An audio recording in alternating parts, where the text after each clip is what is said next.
Buenos días con todos, ¿cómo les va? ¿Me escuchan?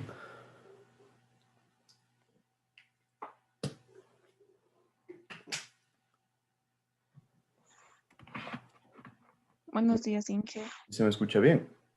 Buenos Sí, días, Inge. Sí, Buen sí, sí, día. lo escucho. Perfecto, bueno, entonces estaba revisando un poco la lista y realmente creo que no le conozco a nadie de este curso, así que me presento, mi nombre es Guillermo Flores y con ustedes vamos a tener la materia de ingeniería hidráulica, que antes se llamaba hidráulica aplicada. Realmente entre las dos materias no hay demasiada diferencia. Se han quitado un par de cosas, se han aumentado un par de cosas, pero en esencia va por ahí. Y esta materia ya la vengo dando por más o menos 8 semestres seguidos. Entonces, a lo largo de estos semestres creo que no se ha generado ningún problema y espero que siga así. Ahorita estamos conectados 19, incluyéndome a mí. El curso es de 23, me parece. Sí, de 23. Falta un par de personas, pero estamos la gran mayoría. Ahorita les voy a pedir que prendan sus cámaras, por favor. Normalmente no les pido que siempre estén prendidas, pero para saber que están, que no dejaron prendidas las cámaras y se fueron, de vez en cuando les pido que las prendan. Yo sé que a veces un poco este proceso con las clases virtuales es tedioso. Les digo, porque yo también he tomado un par de cursos con clases virtuales y realmente sí, a veces se vuelve un poco cansón. Entonces, hay que tratar de poner de parte para que se genere de la forma más llevadera posible. Entonces, veo que la mayoría están prendidos, ahorita ya están 19. Me parece que es un número importante. Un par de personas todavía no tienen la cámara prendida, por favor.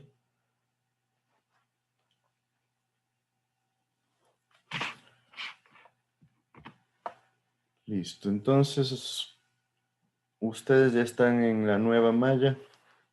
Yo les di clases desde la primera, podríamos decir, leva que está en la nueva malla. Me parece que fue hace 2 semestres. Entonces sí se les generó un poco de dificultades. A veces eso de ser la primera promoción sí fue un problema. Y hay ciertas ventajas, algunas desventajas. Por ejemplo, lo que el número de semanas de clases son menos que para las otras, para la otra malla. Entonces sí se vuelve a veces un poco un problema por la velocidad con la que hay que avanzar. Cuéntenme un poco ustedes cómo les ha ido con esto de las clases virtuales y de la nueva malla. ¿Qué me dice Martín Reyes? Bueno, yo creo que se complica un poco porque no estábamos acostumbrados, pero ya siendo el tercer semestre que cogemos así, ya cogimos un poco el ritmo, entonces es más sobrellevadero, pero igual todavía no es igual que estar en las clases presenciales. Bueno, sí, no, ustedes están en el sexto semestre y la mitad han sido virtuales, realmente sí es un problema. ¿Y ya creen que han solventado la mayoría de problemas que se les generaba? ¿Qué me dices, José Freire? Sí, profe, yo creo que ya digamos, por costumbre, un poco nos hemos ido adaptando. Y con las materias más prácticas, ¿cómo han hecho? Eso realmente no lo tengo claro. O sea, chuta, no hemos hecho prácticas prácticamente. Pero Nada de eso. ¿cómo? ¿No tienen ninguna forma de solventar eso? Al menos en los cursos que yo he cogido, no hemos tenido, profe. Ah, bueno. Entonces esperemos que ya se vaya solventando eso. Realmente había hasta un plan piloto ya para empezar a asistir a cumplir esas materias prácticas, pero con todo lo de las nuevas cepas del virus se frenó un poquito. Esperaría que este sea el último semestre virtual, pero realmente no hay cómo apostar a nada últimamente. Bueno, habiendo dicho eso, em, Como les digo, no conozco a nadie de este curso. Yo di hidráulica general en la nueva malla, pero hace 2 semestres.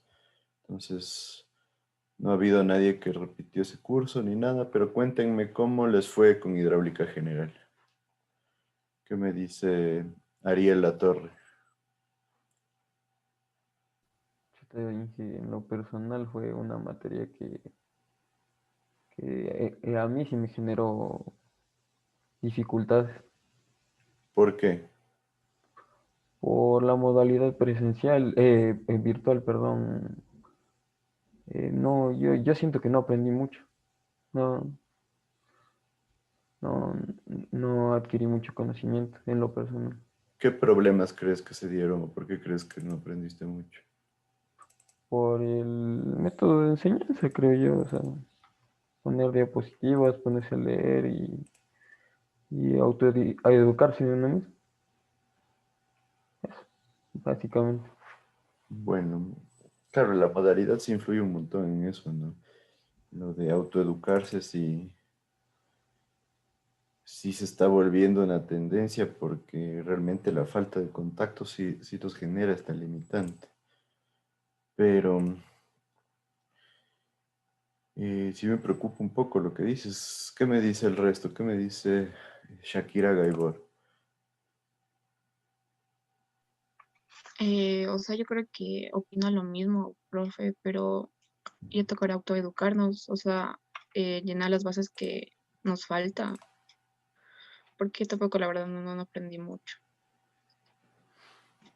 Ya, pero ¿qué problemas se te presentaron a ti? Em, el método de enseñanza puede ser, ¿Por qué el método de enseñanza? porque la verdad no se le entendía al profe, o sea, ahí no es excusa, pero yo creo eso, ¿Con quién cogieron ustedes hidráulica general? con el ingenavas, Carlos Luis. sí. Mm, Bueno, a ver qué me dice alguien más. Joffre Montenegro, ¿qué me dices tú? Creo que al igual, o sea, por el método de enseñanza se hace un poco más difícil aprender, pero creo que nos toca acostumbrarnos hasta que todo esto acabe. ¿Y cómo te fue a ti en hidráulica? Podría decir que más o menos, o sea, sí aprendí, pero sí se podría decir que la modalidad presencial aprendí un poco más. Bueno, sí, la verdad también desde mi punto de vista siempre es más didáctico estar de forma presencial porque es a lo que hemos estado acostumbrados, es lo que hemos venido haciendo ya toda la vida prácticamente. Realmente la interacción sí se vuelve importante. Yo les digo, por ejemplo, en las clases, cuando uno le ve a alguien un poco distraído, tiene la opción de preguntarle algo o hacerle pasar a hacer un ejercicio. Yo creo que eso hasta cierto punto sí motiva a que los estudiantes sientan ese nerviosismo y se pongan a revisar. Además de que no se vuelve tan monótona la clase. Yo sé que para ustedes a ratos sí es muy monótono. Yo les digo, también he hecho cursos que ahora son virtuales y llega un punto en que sí uno se cansa de estar frente a la computadora. Entonces yo les entiendo en esa parte. Pero por otro lado también tienen que entender ustedes que para los docentes también es complicado, ¿no? Pararse y estar 2 horas, a veces 4 horas seguidas frente a la computadora hablando y sin recibir un feedback, porque ese es el problema, que se corta un poco la comunicación. Y yo sé que a veces se generan problemas, como que tienen mal internet o se empezó a cortar la conexión, o he visto casos de que algunos están con sus hermanos y todo el mundo se conecta a internet y se vuelve más lento o no tiene la disponibilidad de computadores. Hay un montón de casos y otros los utilizan como excusas, ¿no?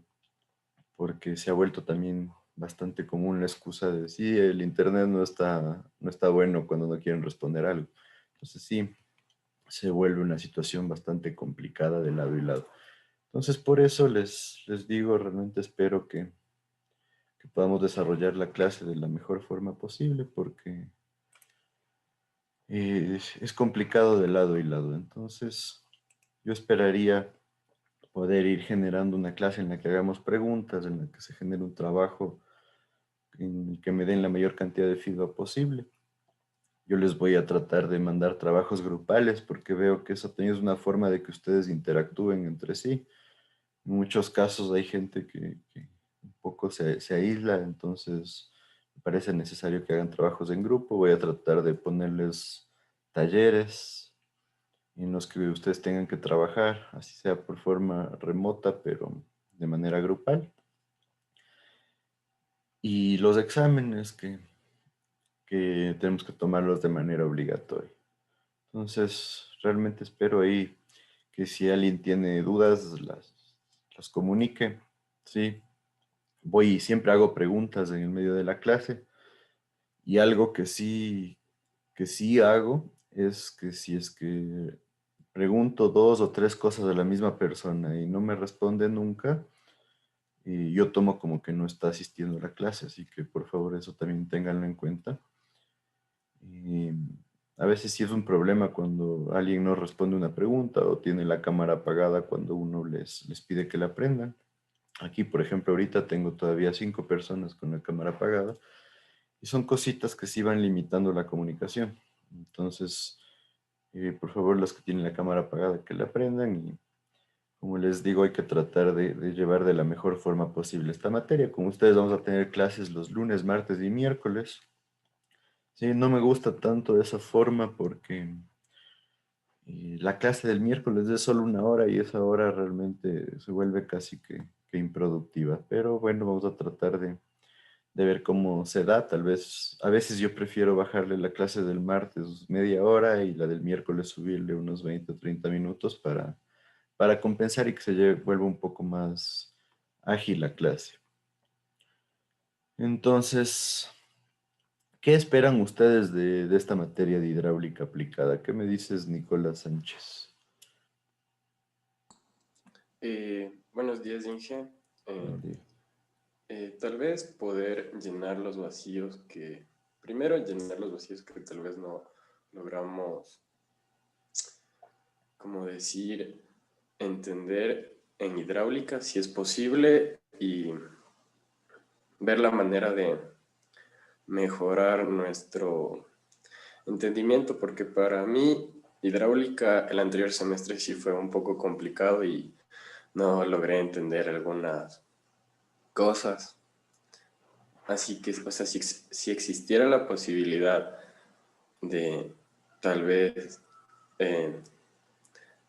que nos pueda ayudar entendiendo algunas cosas que no logramos comprender el anterior semestre y eh, mejorar, y que nos pueda enseñar otras cosas y que sea algo que nos llame la atención, porque sinceramente a mí hidráulica, como no le logré entender y tampoco pude, es como que una materia que no me llama mucho la atención porque no logro comprender mucho.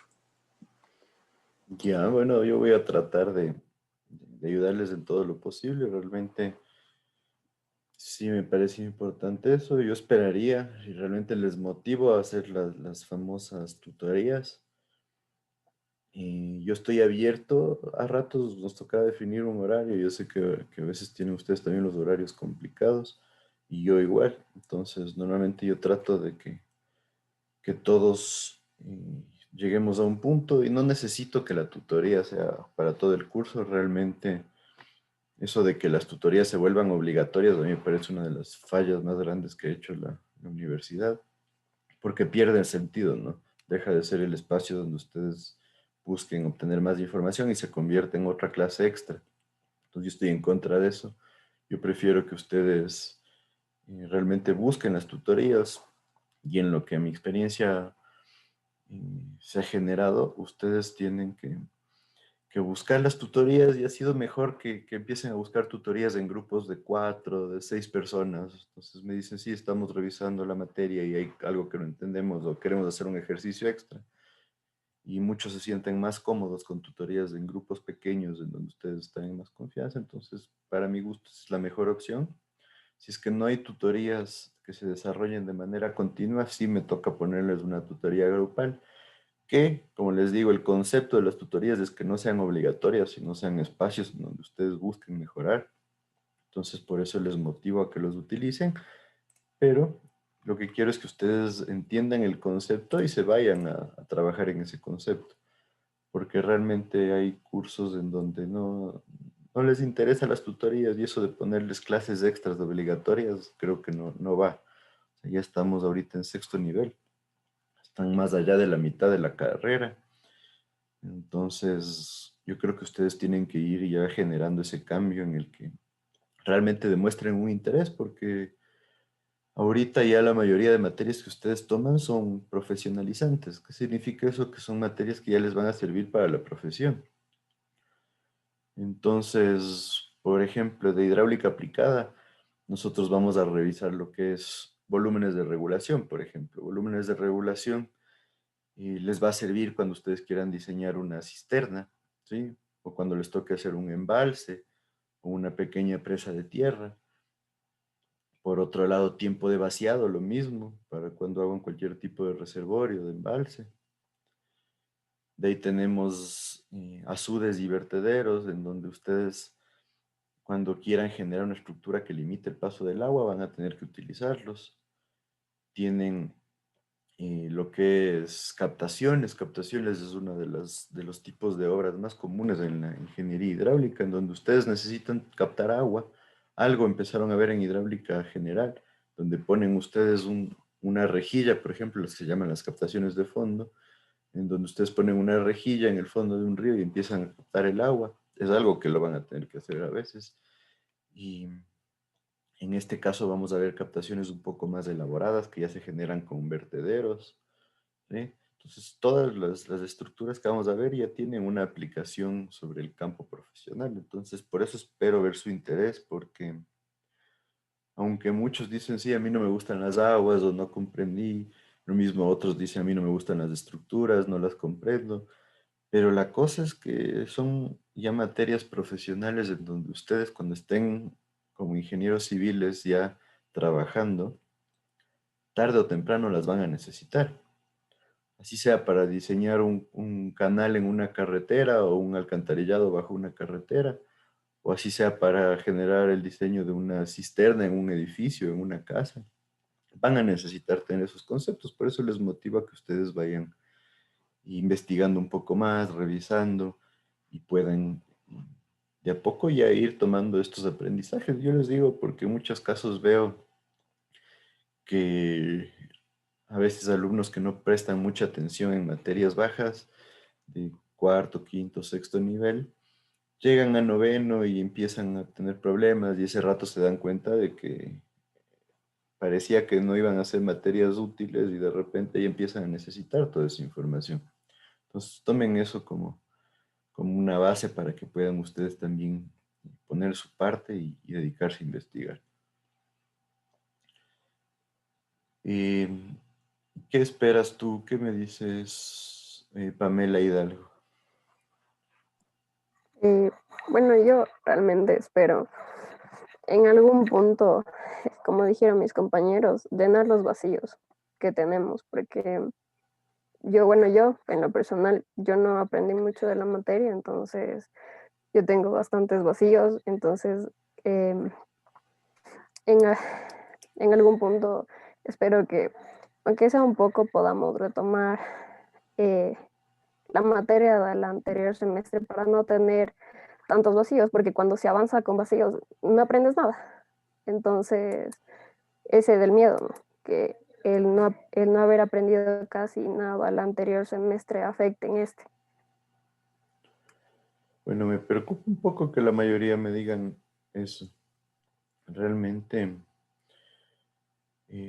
yo siempre empiezo con una pequeña, pero bien pequeña revisión de la materia de hidráulica general, porque sé que a veces hay cosas que se olvidan un poco, pero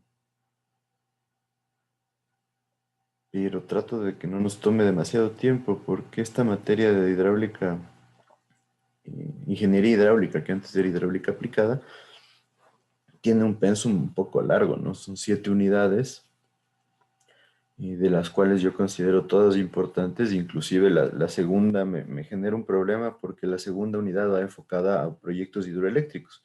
¿Qué pasó con ustedes? Ustedes ya no tienen todas las materias que eran de noveno nivel antes. Y dentro de esas materias estaban centrales hidroeléctricas, que para mi gusto era una materia que aunque ustedes realmente era difícil que salgan diseñando una central hidroeléctrica al 100%, tenían muy buenas bases.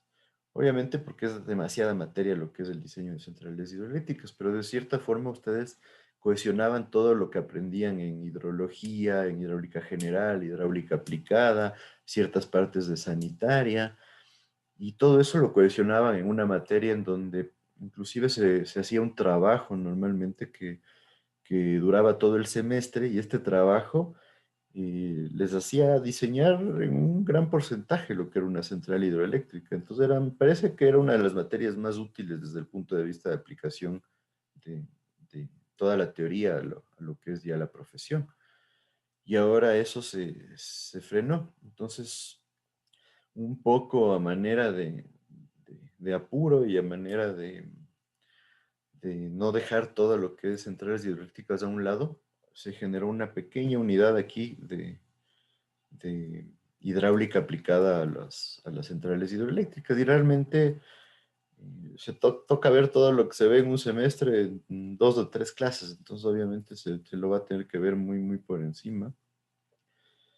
Y encima más el factor de que se incrementó un examen más que conlleva la revisión del examen, la toma del examen, y se redujo una semana de clases para ustedes. Entonces eso hizo que el programa microcurricular sea bastante apretado. Como dijo su compañera, me parece totalmente razonable que si es que sienten que no tienen buenas bases, se puede volver un problema el continuar con la materia sin hacer una pequeña revisión. Entonces, por eso les vuelvo a motivar. Por favor, si se les presenta dudas específicas en algún tema, avísenme y conversamos, y por último podemos organizar una pequeña tutoría. Y ya les digo, yo di hidráulica general, he dado solo una vez hidráulica general, entonces igual tengo ya preparado material de hidráulica general, y se podría tratar de resarcir cualquier vacío que ustedes sientan que tienen y que necesiten que se resuelvan, porque en esencia hay cosas que yo tengo que tomarlas como ya que ustedes las conocen. Por ejemplo, el uso de las ecuaciones para los sistemas hidráulicos, normalmente yo lo tomo como que ustedes ya lo saben. Entonces, por ejemplo, lo que es la, la ecuación del sistema hidráulico, yo tomo como que ustedes ya conocen al derecho y al revés, y pueden elaborarla en un ejercicio en 15 minutos, exagerado. Y sí, yo he tenido problemas con algunos estudiantes que se demoran, de repente el examen dura 2 horas, yo espero que se demoren 15 minutos en sacar ecuaciones del sistema hidráulico, y de repente hay estudiantes que lleva 1 hora de examen y todavía no la sacan. Entonces, sí he visto esos problemas a veces.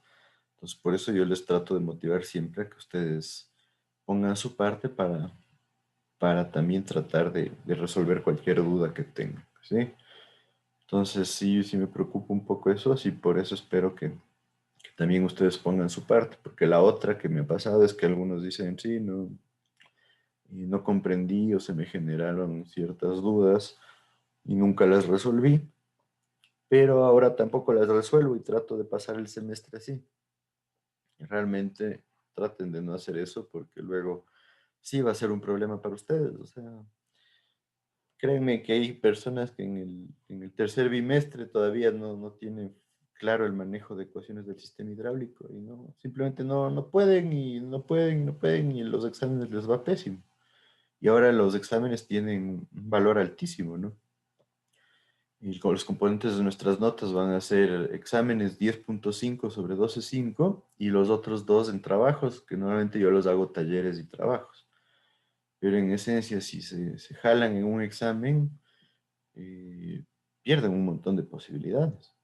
Y créanme, el anterior semestre, el primer examen, había varias personas que sacaron 1.5, 1.75 sobre 10.5. Entonces la primera nota se van con 4 sobre 12, 12.5, y se les va a hacer muy difícil retomarlo.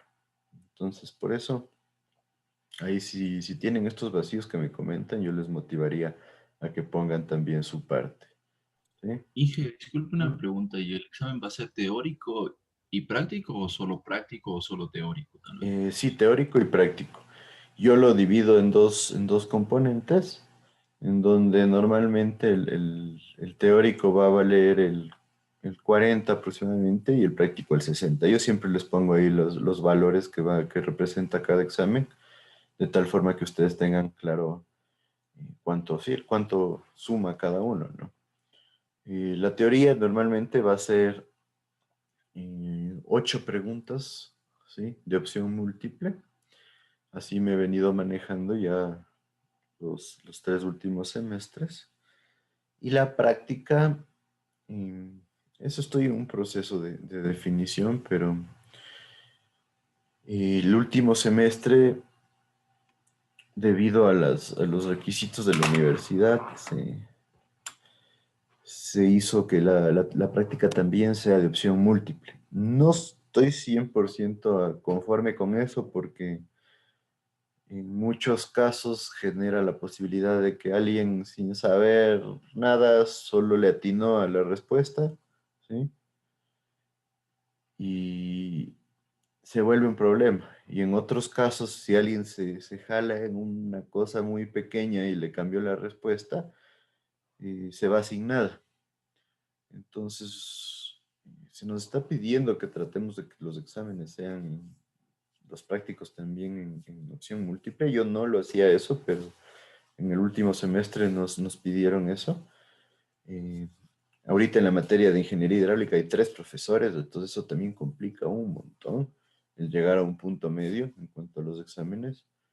Entonces realmente todavía no tengo seguro cómo van a ser los exámenes prácticos, pero yo creo que debido a todas estas dificultades probablemente vayan a tener una buena parte como opción múltiple. Entonces, como les digo, yo siempre he calificado el procedimiento y no la respuesta final, porque inclusive yo les ponía ciertos exámenes en donde ustedes tienen que tomar ciertas decisiones, como por ejemplo el material de un tubo. Entonces yo les daba esa libertad y también de esa forma yo evitaba que ustedes copien. Pero realmente no sé, hay demasiados cambios a veces en lo que pide la universidad.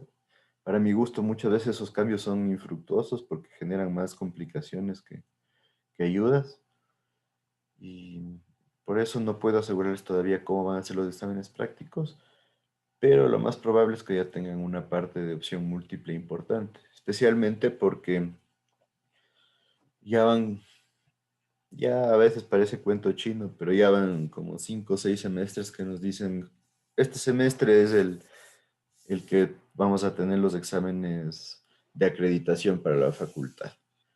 Entonces, me imagino que a ustedes también les han metido esa cantaleta un montón, en donde, en esencia, yo les digo, porque ustedes están en sexto y siempre mis alumnos están en sexto, los que están entre séptimo y noveno son los más complicados con los exámenes de acreditación. ¿Por qué? Porque son los que tienen que dar el examen.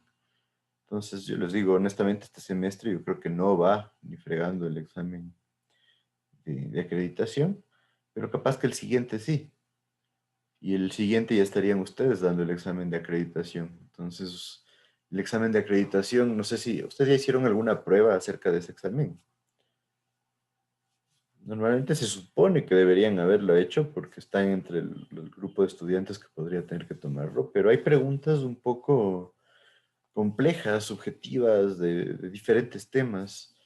En una muestra que nos dieron una vez, tenían preguntas de estructuras por un lado, de análisis estructural por otro, hasta de estática y dinámica por otro, mezclado con hidráulica. Entonces sí se volvía bastante complicado resolverlo.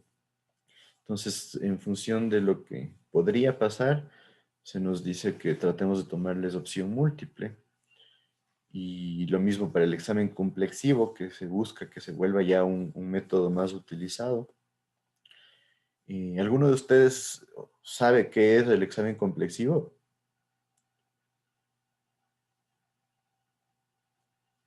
¿Nadie? Es el que hacen para, en vez de la tesis. Exacto, es una de las opciones de titulación que se da ahora en las posibilidades que genera el CEACES para graduarse. Está la tesis y el examen complexivo. Realmente hay otras opciones, pero la universidad no se ha ido por ninguna de estas.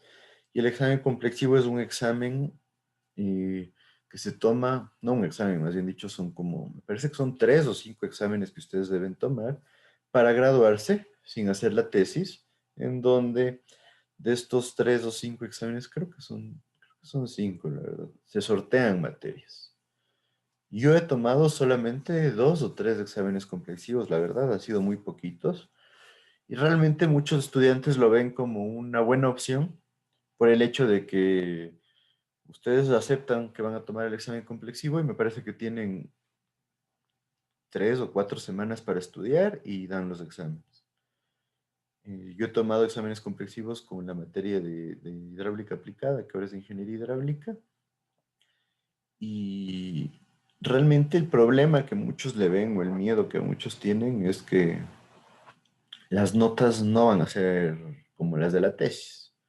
Ya yéndonos a la realidad, ustedes cuando se gradúan en una tesis, las notas suelen ser bastante altas. Realmente no he visto a alguien que sobre 30 haya sacado menos de 27 o 26, ya diciendo que la tesis tuvo muchos problemas.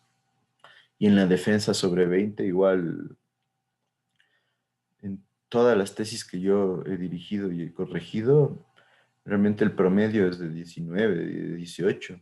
Solamente ha habido una persona que tuvo un promedio de 15 porque realmente la defensa fue muy, muy mala.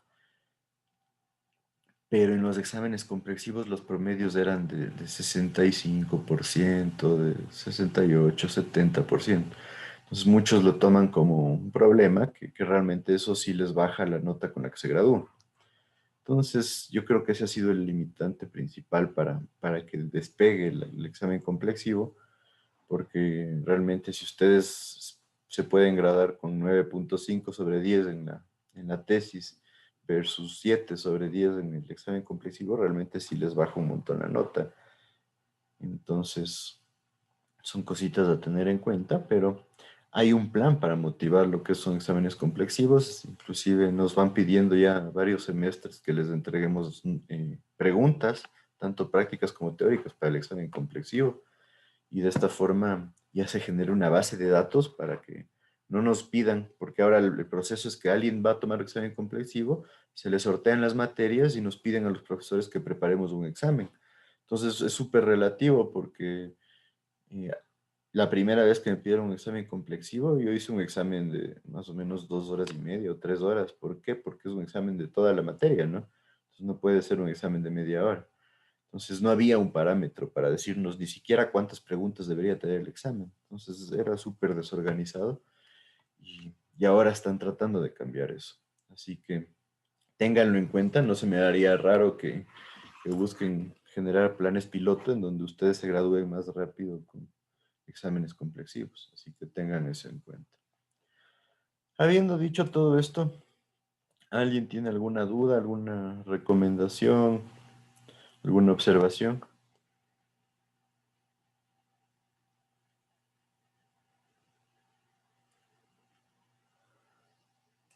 Bueno, entonces voy a tomarles la lista. ¿Sí? Siempre tiene que estar la asistencia como parte de las evidencias de nuestra materia, así que voy a tomar la lista. Está Mauro Ávila, Presenting. Alexis Ayo, Andrés Valleón, Presente, profe. Carlos Basantes, Presente. Daniel Borja, Presenting. Marco Ceballos, Presenting. Jonathan Chilig, Presente, Inge. Lenin del Salto, Presente, Inge. José Freire, Presente. Jorlenis Gaibor, imagino que es Shakira, como te Sí, pusiste. presente. Ya. Pamela Hidalgo, Presente, Inge. Ariel Latorre, Presente, Inge. Jofre Montenegro, Presente, Inge. Ana Cristina Paredes, Presente. Santiago Remache, Presente. Diego Reyes, Presente, profe. Jorge Reyes, Presente, Inge. Nicolás Sánchez, Presente, Inge.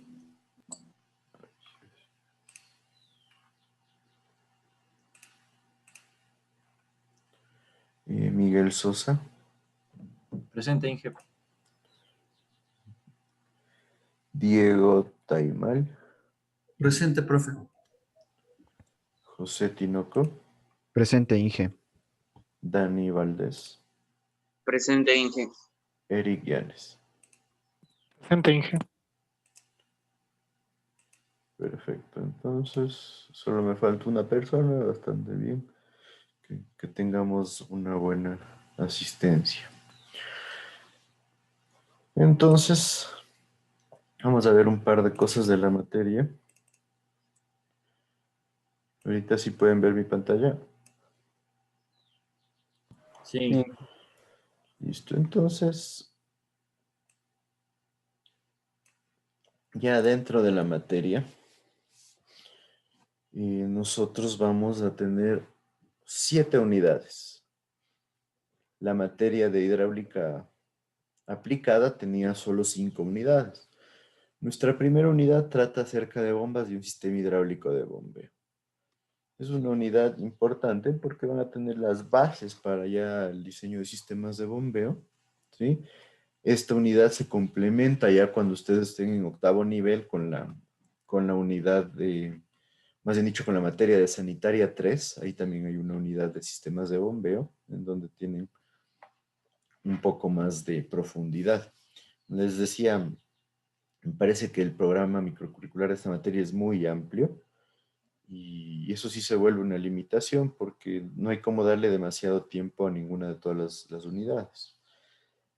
La unidad 2 es la que les decía, todo lo que era centrales hidroeléctricas nos ha tocado resumir en una unidad, ¿sí? Entonces una materia que eran 4 horas a la semana durante 16 semanas, nos ha tocado bajarle a 3 semanas de clase. No, ni siquiera 3, 2 semanas y media de clase. Entonces realmente nos toca ir un poco apurados. Y aquí hay un tema que se llama la optimización,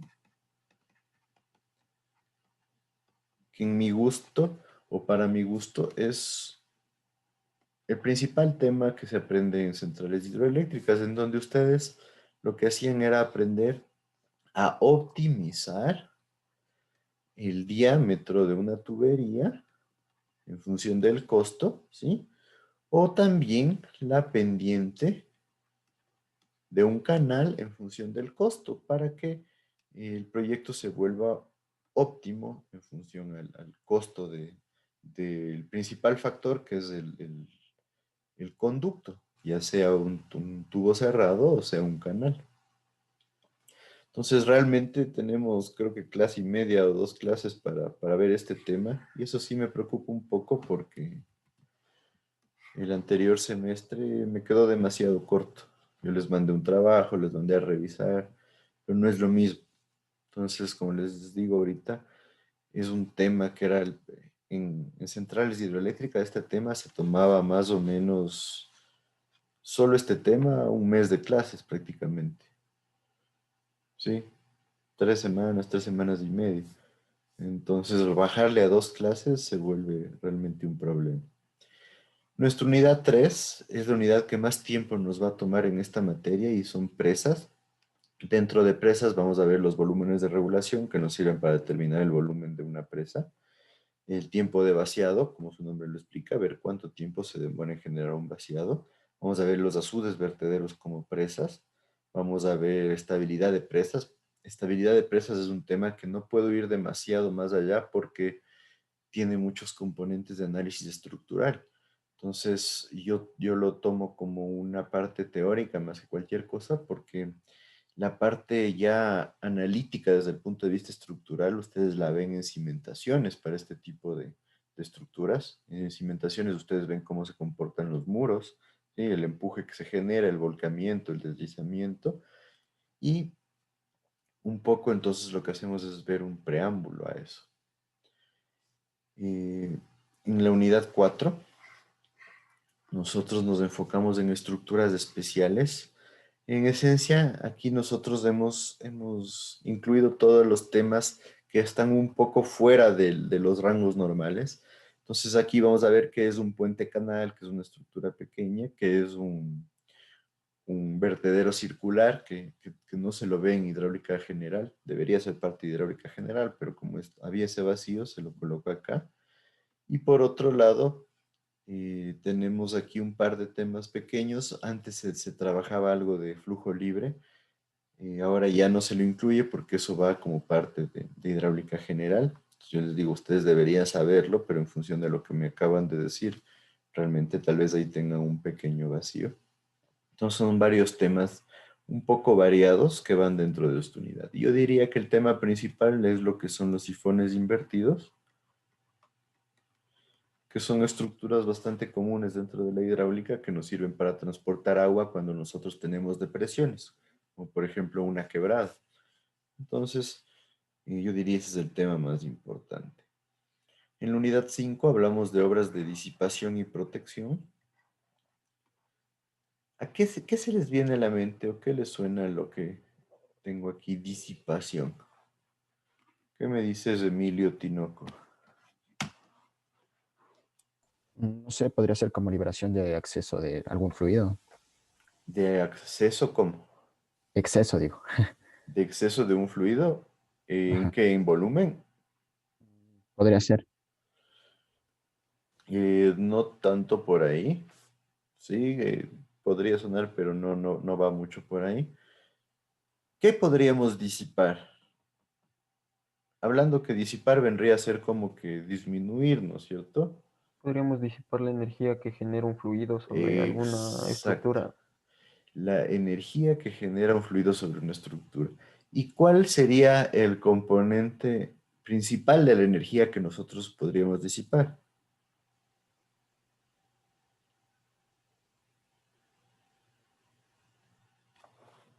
¿Quién comentó? Tú mismo.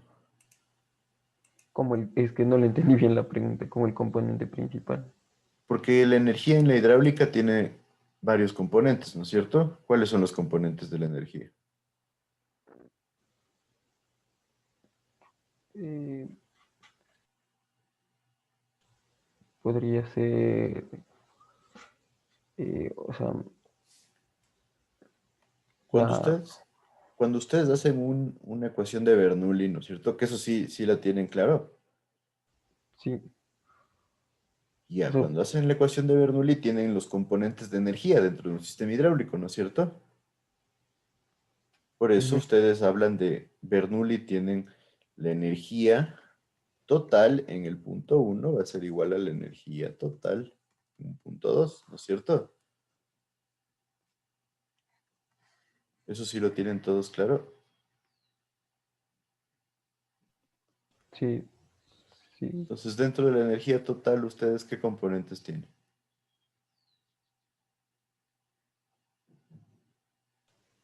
la cinética, un medio de La carga de velocidad, ¿no es cierto? Más la, La la de altura. altura, la de gravedad, la carga, la carga potencial gravitacional y la energía potencial, ¿no es cierto? P sobre gamma. Son los tres componentes principales. Y cuando ustedes hablan de energía específica, solo tomen en cuenta la carga de velocidad y la carga potencial, ¿sí? No la gravitacional, más bien dicho, no la geométrica, que es esta de acá, Porque en esencia, cuando hablamos de energía específica, nosotros no tomamos en cuenta la posición física del tubo, ¿sí? Entonces, por eso no la tomamos en cuenta. Entonces, de estos tres componentes de energía, ¿cuál podríamos disipar?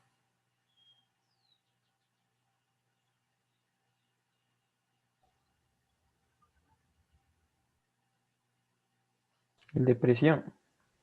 La carga de presión. ¿Cómo disiparíamos esto? O sea, viendo las presiones que se generan en una parte de la estructura y haciendo un diseño, un sistema que contrarreste esas presiones o aguante. Que contrarreste o aguante, sí puede ser, pero ahí estaríamos hablando de más que de disipación, sino de resistencia.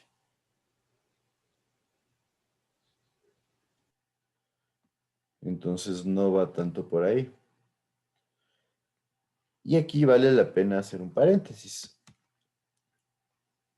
Un poquito, según el comentario, entendí que decíamos en una tubería, ¿no es cierto?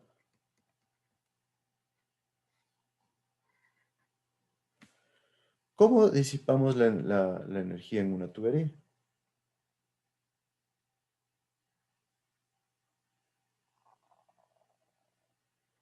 Eso realmente debería verlo en sanitaria, más bien. Claro, no, todavía no lo van a ver, eso lo ven en sanitaria. Pero ¿cómo creen que disipamos la energía en una tubería? En esencia, ustedes me pueden decir, sí, tenemos mucha presión y también mucha velocidad, ¿no es cierto? Normalmente van relacionados. Cuando hay Puede demasiada ser, energía, hay presión y velocidad. ¿Me decías? puede ser por el diámetro de la tubería, la tipo de El energía. diámetro de la tubería, sí, es una forma de disminuir la cantidad de energía, ¿no es cierto? Le hacemos un diámetro más grande al sistema y se reduce la cantidad de energía que se va a generar, se reduce la velocidad y se reduce la presión. Entonces es una de las formas. Otra forma también es, si este es el conducto, y yo considero que esto tiene demasiada presión, genero lo que se conoce como un tanque rompe presiones. ¿Qué significa eso? Yo genero una especie de cisterna, ¿sí? O una caja de revisión, también se podría decir, en donde llega el agua con presión y aquí se genera un choque de agua con los componentes internos de la caja, se pierde toda la presión que había en el tubo y vuelve a entubarse el agua, de tal forma que se reduce la presión y se disipa la energía. Entonces, sí, es una de las formas para disipar energía en un sistema de tubería a presión. Eso, como les digo, es parte de la materia de Sanitaria 3, ¿sí? Porque ahí se evalúa lo que son sistemas de distribución de agua potable. Ahora, dentro de esta materia, nosotros vamos a enfocarnos en lo que es la disipación cuando tenemos flujo libre. Cuando hablamos de flujo libre, ¿a qué nos referimos?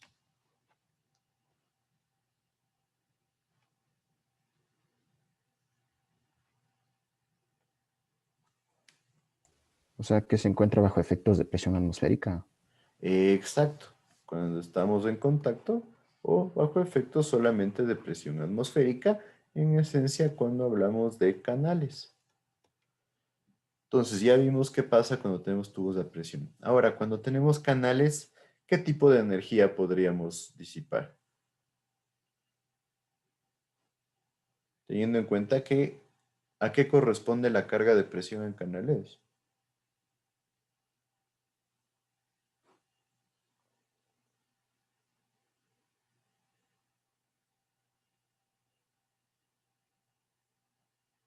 ¿Alguien se acuerda?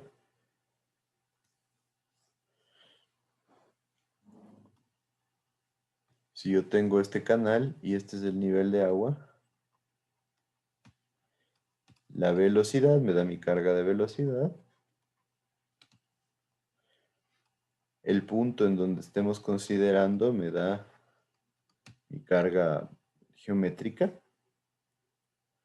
¿Y qué me da mi carga de presión?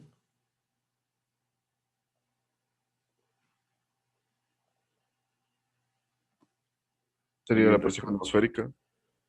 La presión atmosférica que va relacionada con la altura del agua. La altura del agua es mi carga de presión, ¿sí? No hay presión interna, no hay ningún conducto sometido a presión interna. Entonces mi energía de presión, mi carga de presión, corresponde a la altura del agua. Entonces, de esos tres componentes, realmente generar influencia sobre Z no podemos. ¿Cuál creen que se podría volver un problema que nosotros debemos disipar?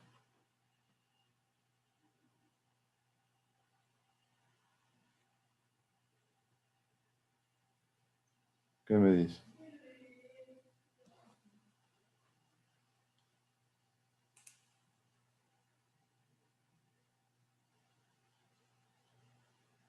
¿Por qué podríamos querer nosotros disipar energía entonces?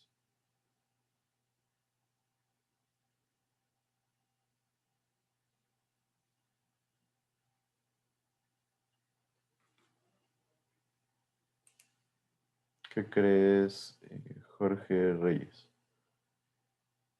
Podría ser que intentamos disipar por la altura del agua que tiene en el canal.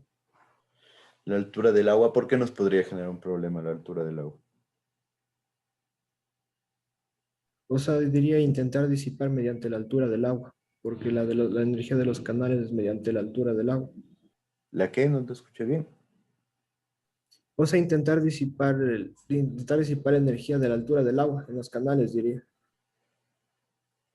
Mm, Más o menos. Tiene relación con la altura del agua, pero en esencia, si es que tenemos mucha altura del agua, ¿se podría convertir en un problema?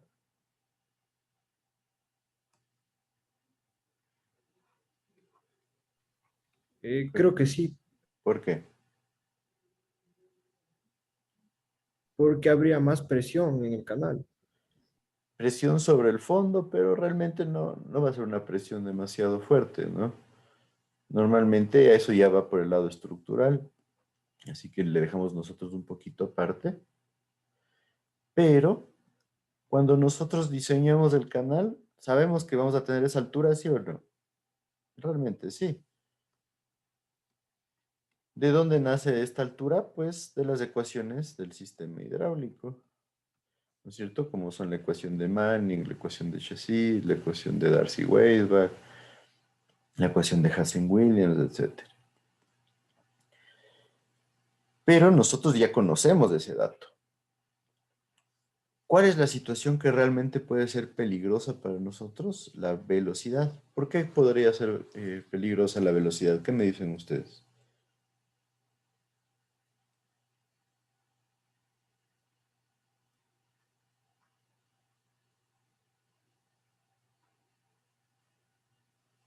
O sea, tal vez porque si el flujo está yendo a mucha velocidad, podría desbordarse el agua, tal vez en el canal. Normalmente no desbordarse, ¿por qué?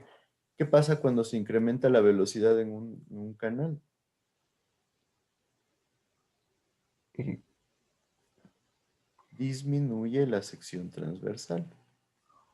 Eso significa que disminuye la altura del agua, porque normalmente el ancho se mantiene constante porque depende de la forma del canal, ¿sí?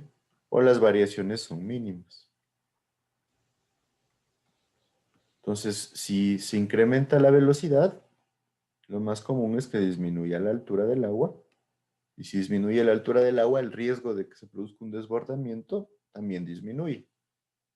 Inclusive esta es una de las formas que nosotros utilizamos para hacer lo que se conoce como control de inundaciones. Si ustedes quieren disminuir la posibilidad de inundaciones en una zona poblada, normalmente incrementan la pendiente del canal o del río. Eso genera que se incremente la velocidad y disminuya la altura del agua. Entonces se evita la posibilidad de desbordamiento. Es uno de los métodos más comunes para controlar inundaciones en zonas inundables. ¿Sí me siguen con eso? Entonces, ¿qué pasa si la velocidad en un canal o en un río es demasiado alta?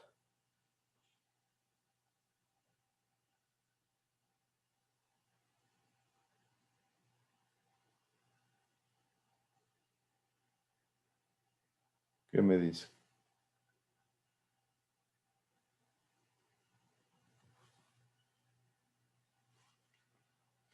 ¿Nadie?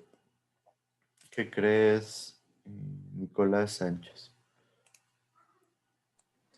Como usted dijo, se disminuiría la altura y tal vez ya no habría presión atmosférica, tanta presión atmosférica. No, por ejemplo, me estás demostrando un error de conceptos. La presión atmosférica se mantiene siempre, ¿sí? ¿De qué depende la presión atmosférica? No depende del sistema hidráulico, no depende de las características del canal, sino depende de la altura geométrica que nosotros tenemos ya en nuestra posición en la Tierra, ¿sí? Nosotros vamos a tener una presión atmosférica si estamos a nivel del mar, vamos a tener otra presión atmosférica si estamos a nivel de Quito, ¿sí? Como acá, Pite, algo que sí van a necesitar más luego. ¿Saben cuál es la presión atmosférica a nivel del mar?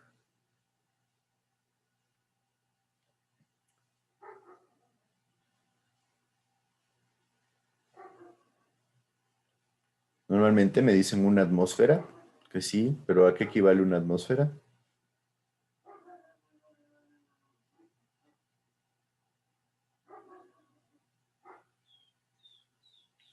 ¿Nadie? Es un dato que ya deben ir empezando a manejarlo. Por ejemplo, una atmósfera equivale a 101.333 pascales, ¿sí? Que tampoco nos dice mucho. Otros me dicen 760 milímetros de mercurio. Tampoco nos dice mucho. Pero una medida que me parece a mí bastante útil es 10.33 metros de columna de agua. ¿Sí? ¿Qué significa eso? Que nosotros tenemos ya en una medida más fácil de entender, ¿no es cierto? ¿Qué es un metro de columna de agua? Si nosotros tomamos un bloque de agua, ¿sí? Decimos que esto es agua, que tiene 1 metro por cada lado, nosotros tendríamos 1 metro cúbico de agua, ¿sí? Entonces, ese metro cúbico tiene una base de 1 metro cuadrado y estaría ejerciendo una presión de 1 tonelada por metro cuadrado en su base, ¿sí o no? Entonces, de aquí nace el concepto de 1 metro de columna de agua.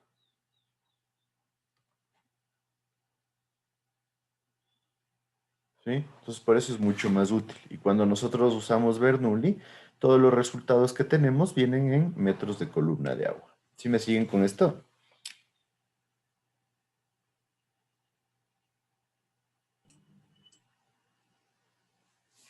Entonces, cuando ustedes escuchen 1 metro de columna de agua, ya tienen que saber de dónde sale.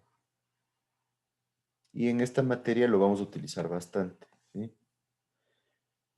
¿Qué me dirían ustedes respecto a cuánto es 1 kilo sobre centímetro cuadrado respecto a metros de columna de agua?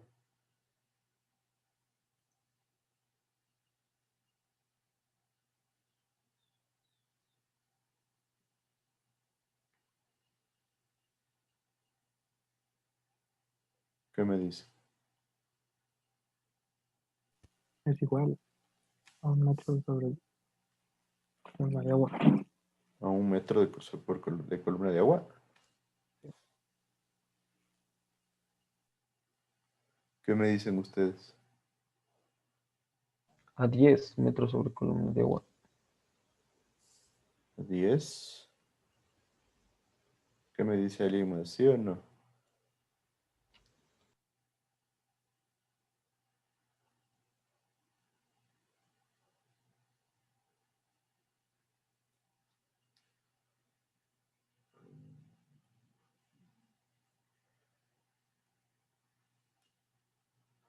Sería igual a 1, profe. ¿A 1? ¿Por qué? A ver, ¿quién me dice la relación? Tenemos 1 metro. Un metro de columna de agua no es 0,1 kilogramos sobre centímetro cuadrado. 0.1. ¿Así? O sea, estarías diciendo lo mismo de acá. Sí. ¿Qué me dicen? ¿Quién me demuestra?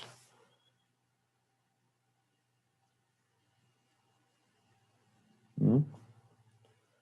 Tenemos 1 tonelada por metro cuadrado, ¿no es cierto? Por 1 tonelada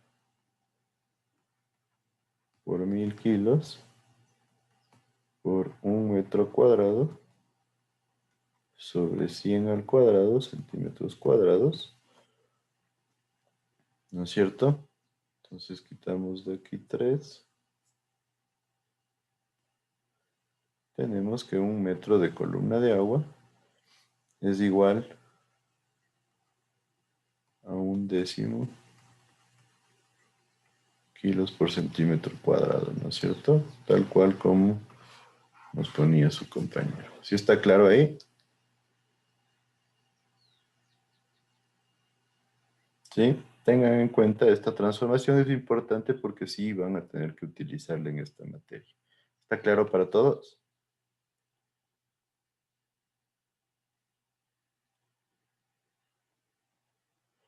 ¿Y tienen claro cuánto más o menos es la presión atmosférica en Quito?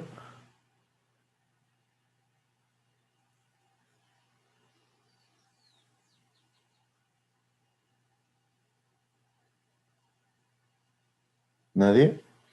Más o menos estamos alrededor de entre 6.5, 6.7 hasta 7.3 metros de columna de agua.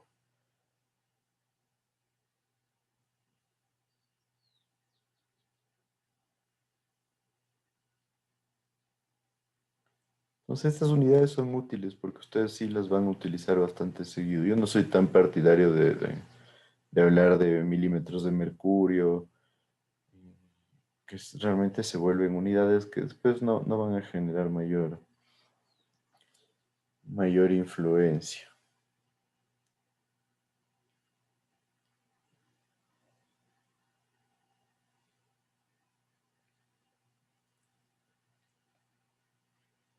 ¿Sí estamos todos claros de ahí?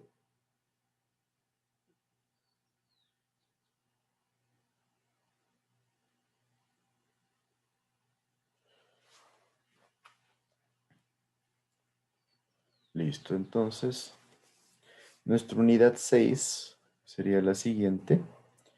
Se enfoca en captaciones fluviales convencionales y con rejilla de fondo. Aquí hay algo que vale la pena acotar. ¿Tienen claro a qué se refiere como captaciones fluviales?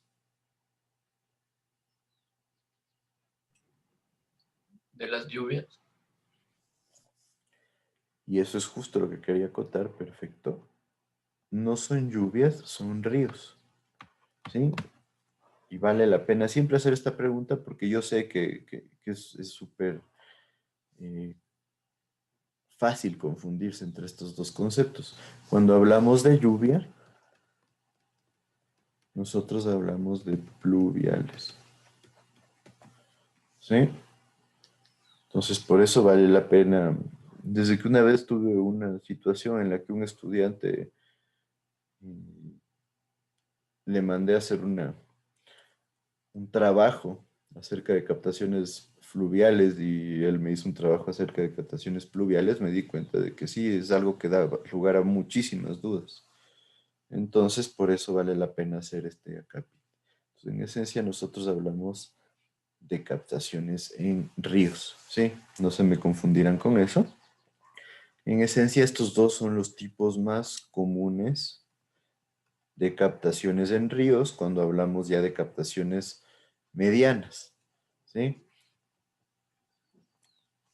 Cuando hablamos de captaciones pequeñas, nosotros nos enfocamos en unas captaciones que se llaman toma directa de agua, ¿sí? La toma directa de agua simplemente es, si es que aquí yo tengo un río, yo puedo colocar aquí en el fondo un tubo con una rejilla y llevarme el agua. Obviamente esto conlleva un montón de problemas, como por ejemplo el ingreso de muchos sedimentos o que nosotros no tenemos un control real sobre cantidades de agua y que necesitamos estructuras adicionales. Entonces, por eso se generaron captaciones un poco más elaboradas, como son la de rejilla lateral y la de rejilla de fondo, que son las que tenemos aquí. Y finalmente, la última unidad, que realmente fue un poco impuesta aquí. Me parece que es un tema demasiado complejo como para verlo como una subunidad que nosotros esperaríamos verla en una semana y una clase más. O sea, pongamos en 4 clases. Pero es sedimentación y socavación. ¿Qué pasa? Desde el área de suelos se quejan de que nadie enseña esta parte de sedimentación y socavación.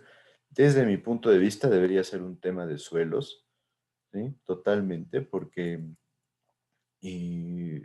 va mucho más relacionada a la temática que ven en suelos que a la que ven en hidráulica. Pero en esencia, en sedimentación y socavación, nosotros vamos a ver de manera muy introductoria, porque como les digo, ya en maestrías hay materias enteras que se dedican a sedimentación y socavación. Si ustedes cogen un libro cualquiera de sedimentación y socavación, tiene fácil 500 páginas. Entonces, resumirlo eso en 4 clases es muy complejo. Entonces vamos a ver una parte introductoria a cómo se genera el proceso de sedimentación en ríos y también a el proceso de socavación. Como les digo, de una forma muy introductoria porque realmente la temática o la cantidad de temas en esta materia es demasiado compleja. Entonces, ahí les he dado un pequeñísimo resumen de todas las unidades que vamos a ver. ¿Alguien tiene alguna duda de esto?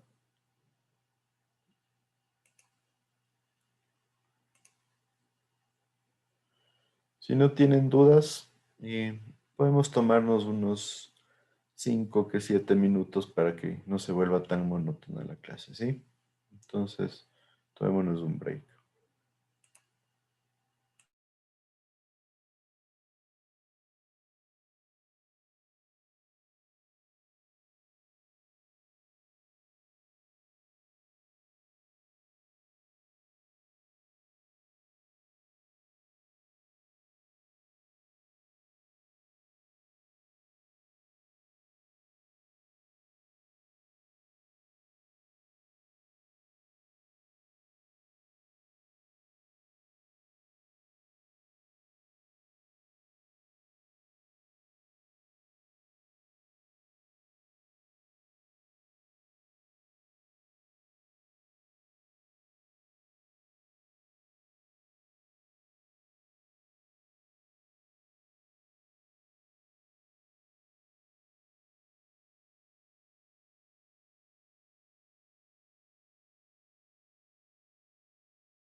Listo, entonces podemos continuar.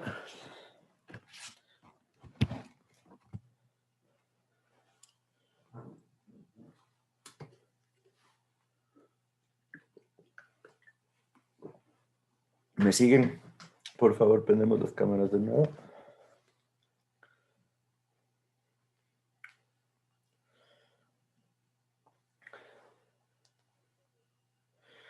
Listo, entonces un par de cosas adicionales dentro de las clases. Bastante básico, ¿no es cierto? Mantener el respeto, ¿sí? Que no haya problemas. Bueno, ahorita ya no es la puerta, sino normalmente yo tomo lista en los primeros 10 minutos de clase máximo.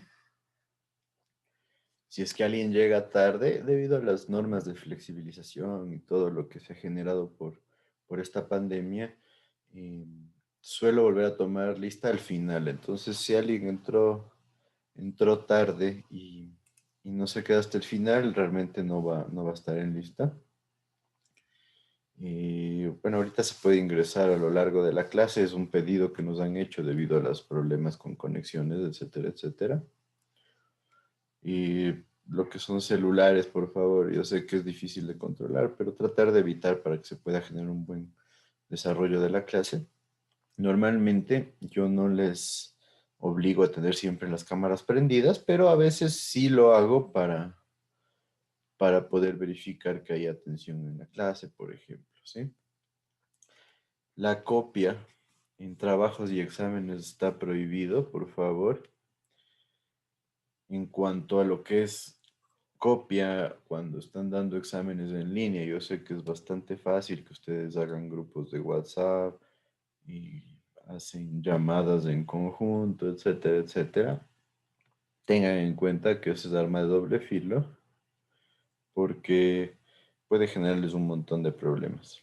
Entonces, eso ha motivado a que, por ejemplo, en los exámenes, no sé, desde este semestre anterior empezamos a generar que no se pueda retroceder en los exámenes, ¿sí?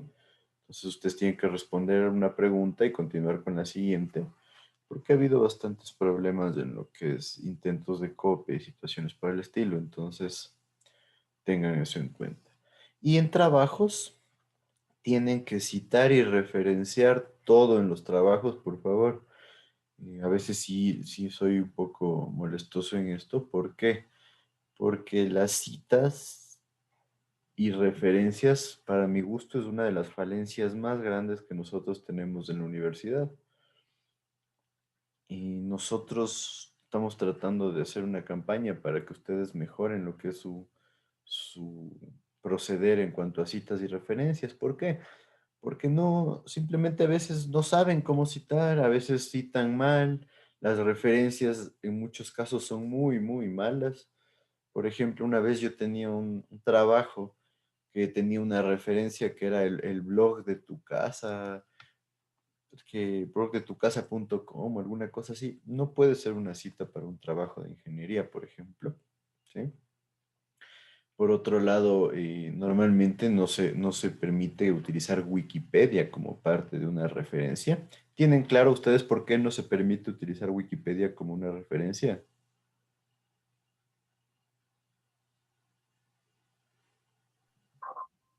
No, Porque cualquier persona puede editar lo que está ahí Exacto, escrito. exacto. Wikipedia nace del concepto de un wiki. Un wiki es una página en donde todo el mundo puede cambiar contenido, ¿sí? Entonces, una página que se desarrolla o desarrolla contenido de manera colaborativa. Entonces, ¿qué pasa? Si ustedes quieren poner alguna cosa que no es real, simplemente se meten a Wikipedia y editan. Entonces, por eso Wikipedia nunca es una fuente confiable, ¿sí? Hay mucha información valiosa en Wikipedia, sí, es verdad, pero no es una fuente confiable, entonces ustedes no es una fuente que puedan utilizarla para un trabajo. Entonces, lo lógico es irse a Wikipedia, si es que ve información coherente, información buena, busquen la referencia que normalmente si es buena información en Wikipedia, tiene una referencia ahí. Entonces, ahí pueden obtener una buena fuente para trabajar. ¿Sí? Entonces, por eso, ténganlo en cuenta. Y como yo les digo, hago hincapié en este tema. ¿Por qué? Porque he visto falencias terribles. En las tesis, ahorita ya el tiempo que voy a la universidad he dirigido y he corregido un montón de tesis y realmente no he visto hasta una sola tesis que maneje bien citas y referencias. Y eso sí es un problema. La mayoría de veces citan mal o ponen referencias que no tienen lógica. En muchos casos ponen datos que no son sustentados por una referencia. Y eso sí genera un problema porque yo les digo, ahorita prácticamente para ustedes es casi que una obligación hacer una maestría después de estudiar ingeniería, porque realmente la tendencia es esa, que se va generando ya una amplitud tan grande en la oferta de maestrías que ahora se vuelve una desventaja no contar con una maestría. Entonces, si ustedes aspiran, y yo esperaría que sí, ir a una universidad buena, hacer una maestría, en una universidad buena, uno de los principales elementos es las citas, ¿sí? ¿Por qué? Porque no hay una buena labor en cuanto a citas a nivel mundial.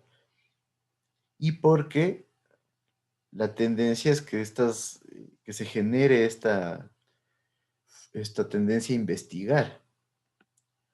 Entonces, para ustedes poder investigar, tienen que saber cómo citar y referenciar, porque tienen que utilizar trabajo de otras personas para ustedes sustentarlo, ustedes respaldar lo que ustedes estén analizando. Tanto así que en universidades en el extranjero, ustedes pueden tener un examen de hidráulica, un examen de sanitaria, en función de un ensayo. ¿Sí? Entonces, por ejemplo, les pueden pedir, alguna vez me tomaron un examen a mí acerca de tratamiento de aguas, en donde ustedes tenían que hacer un ensayo en donde sustenten un método de tratamiento de aguas, ¿sí? De manera, o más bien dicho, en un trabajo de ensayo. Entonces, si ustedes no saben cómo citar y referenciar en ese caso, se vuelve una limitante total. Y si ustedes generan plagio, el plagio es cuando ustedes roban una idea. En una universidad buena es un causal de expulsión. Entonces a ustedes les expulsan y están vetados de ingresar a esa universidad y si es que es una universidad buena, a todas las universidades buenas por un periodo de 2 o 3 años. Entonces en otros países sí se lo toman muy en serio. Aquí todavía no estamos en un punto en el que podamos hacer algo así, pero esa es la tendencia. Entonces, por eso trato de hacer hincapié para ustedes. ¿Alguien tiene claro cuál sería la estructura de un ensayo? ¿En alguna materia les han pedido hacer algún ensayo? ¿Qué me dice?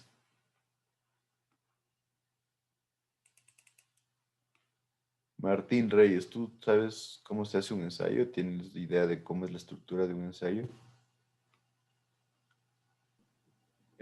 O sea, más o menos sí hemos profundizado un poco, pero tampoco ha sido tan riguroso de lo que nos solicitan, entonces a veces sí es un poco empírico lo que presentamos, pero más o menos sí sabemos cómo guiarnos. ¿Y cómo sería la estructura de un ensayo? Primero sería, o sea, como todo, la introducción, o sea, Ujú. seguir los lineamientos que nos dé el profesor y consultar fuentes que sean confiables y, o sea, que no puedan ser refutadas fácilmente, sino, o sea, que puedan ser sustentadas las fuentes en las que consultamos. Ya. Bueno, más o menos por ahí, sí, algo de razón. En esencia, un ensayo necesita, es una forma de que ustedes puedan respaldar una idea. Entonces, como dice su compañero, nace con un párrafo introductorio en donde ustedes ponen su idea principal y ven las formas en que las van a respaldar. Después necesitan varios párrafos. Normalmente, en la forma más básica de un ensayo académico, son 3 párrafos, que son los párrafos que complementan la idea principal. Entonces, estos párrafos respaldan la idea principal con información acerca de cada temática que ustedes van a incluir en estos párrafos. Y finalmente, ustedes tienen un párrafo de conclusión en el cual ustedes de una forma un poco diferente a la idea inicial, generan un respaldo a que lo que ustedes han expuesto se cumple, ¿sí? Con conclusiones que van referidas a los párrafos de respaldo que ustedes han generado.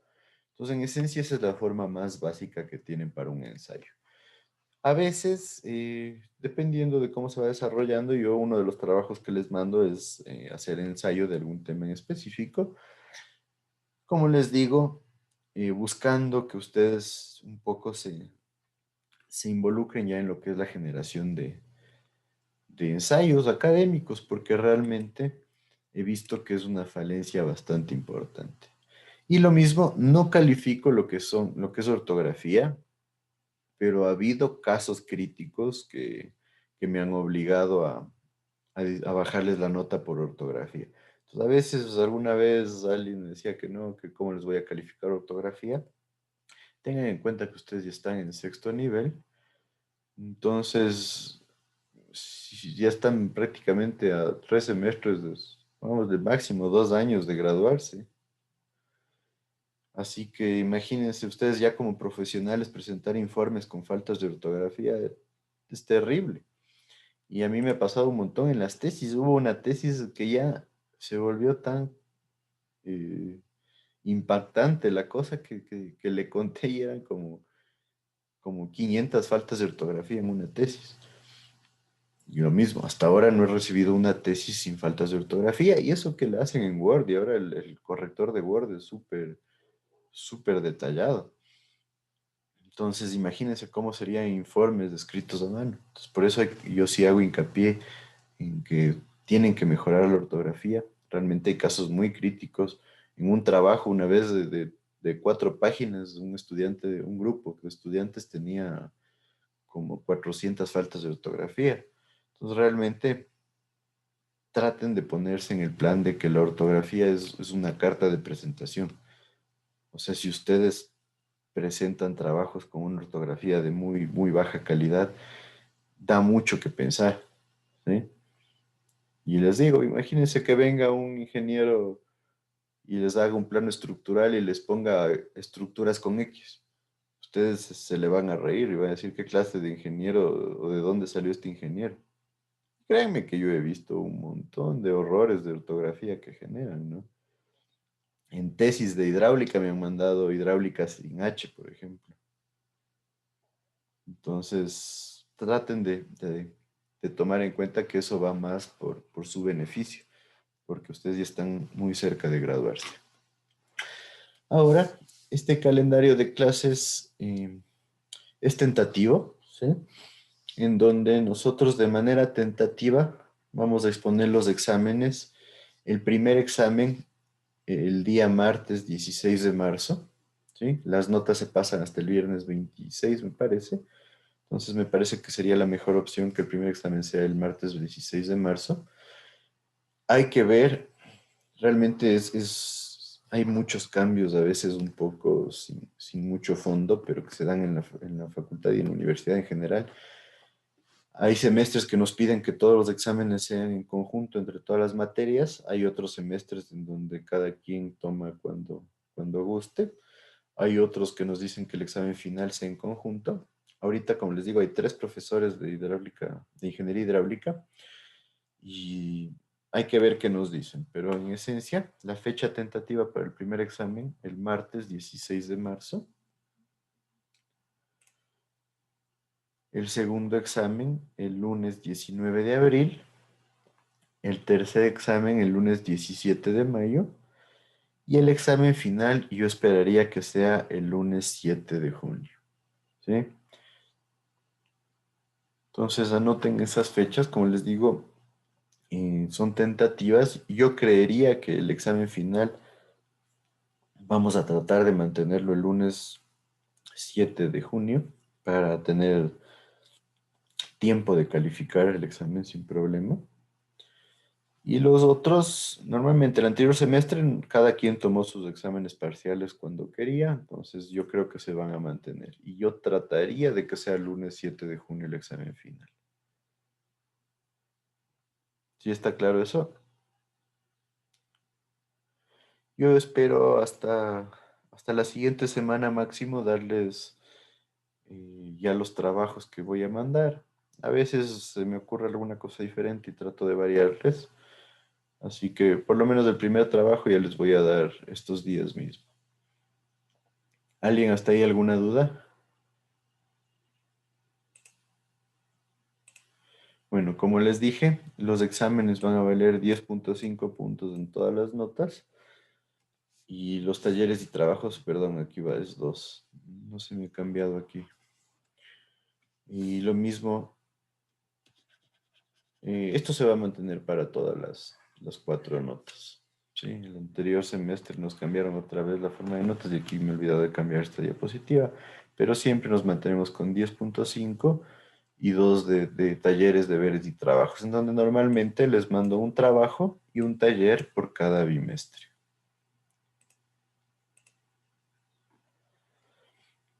Para los trabajos que me hagan, normalmente les pido que sean hasta 10 páginas de contenido, ¿sí?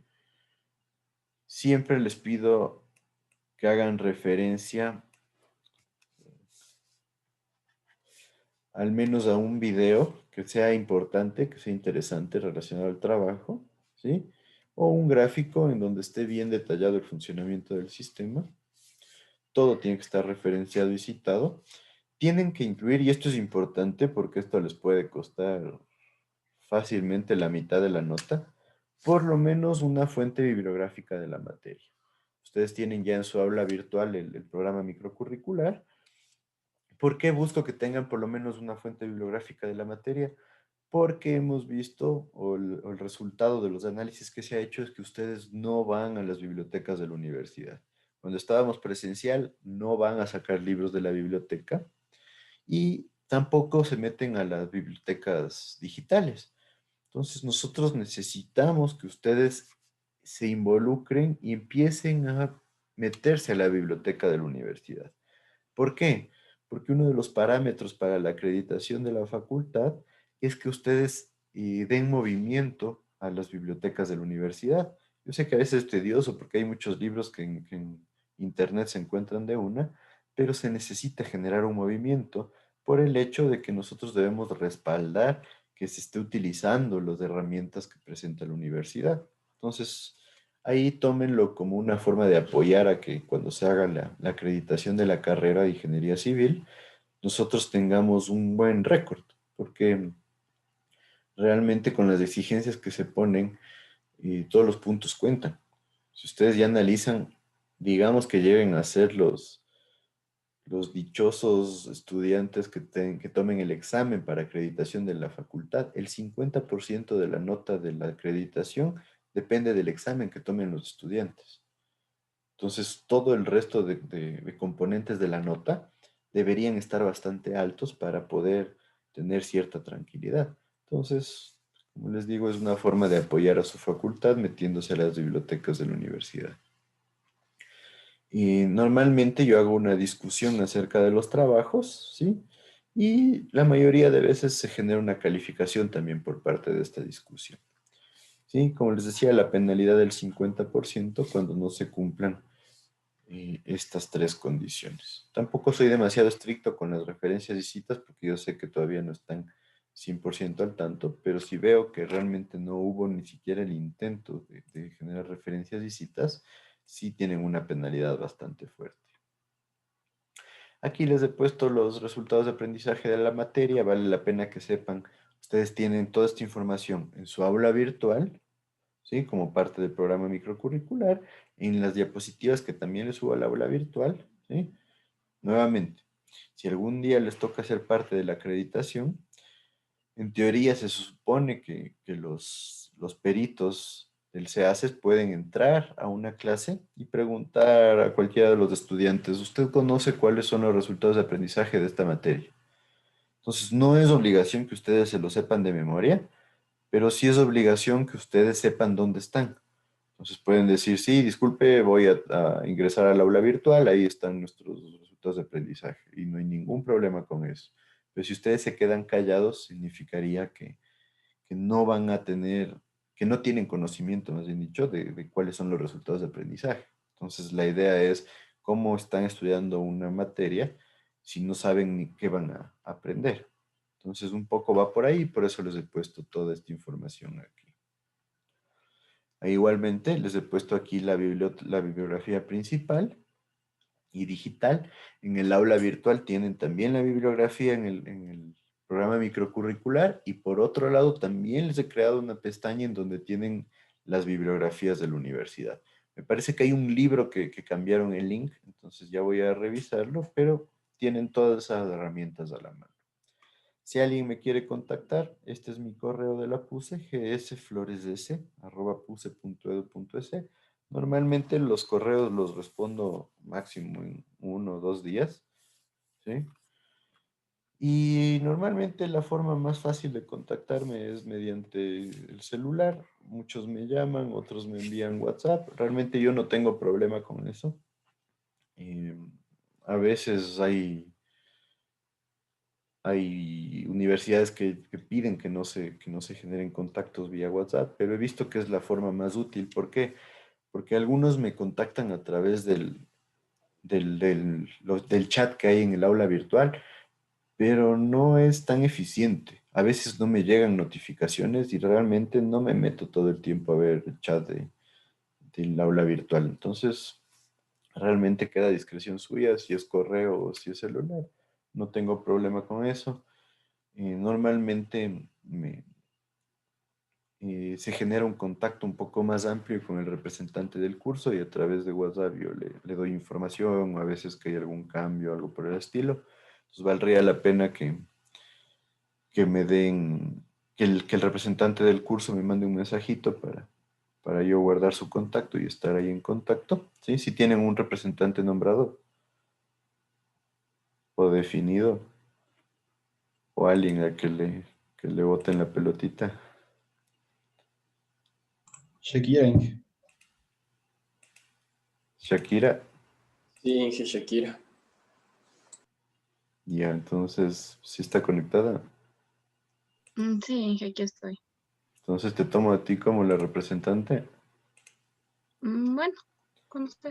Ya, entonces me mandas un mensajito, porfa, y ahí yo te mando cualquier información. A veces que Ya, Inge. con esto, a veces el internet no funciona. Yo sé que a veces pasa, o a veces hay algún inconveniente, entonces es más fácil comunicarse, especialmente para definir tutorías y ese tipo de cosas.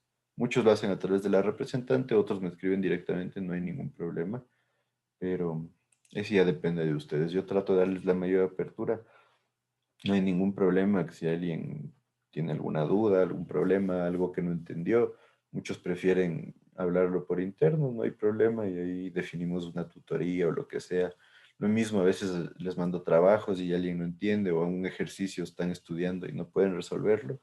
Pueden escribirme, normalmente les respondo bastante rápido. Ahorita a veces es un poco complejo porque normalmente yo tenía 2 cursos a cargo siempre y ahora tengo 3, entonces a veces sí me escribe bastante gente y un poco me demoro en responder. Y algo que sí, no les respondo cuando les tomo un examen y a veces no alcanzan a subir y me empiezan a llegar 50 mensajes de WhatsApp que ayúdeme, que no alcance a subir, que se me dañó el internet, que se me colgó el EVA, lo que sea. Pasa siempre, así que en esos casos sí, ahí sí no les respondo porque son 50 mensajes. Y lo ideal es que ustedes suban el examen directamente al aula virtual. Entonces, habiendo dicho todo esto, ¿alguien alguna duda?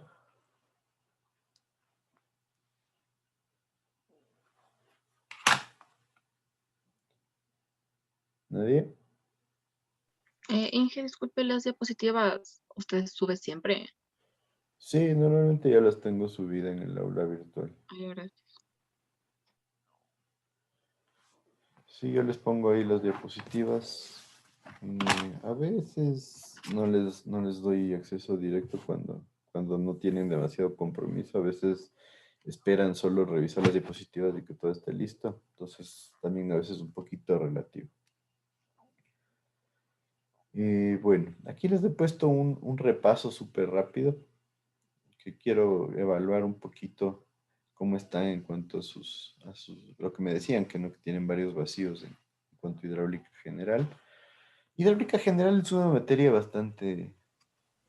bastante simple, diría yo, porque en esencia, ¿cuál es el objetivo de hidráulica general? Que ustedes aprendan a manejar las ecuaciones de los sistemas hidráulicos, que ustedes comprendan cuáles son las ecuaciones que pueden utilizar, cuándo pueden utilizarlas, cuáles son los beneficios de utilizar una u otra,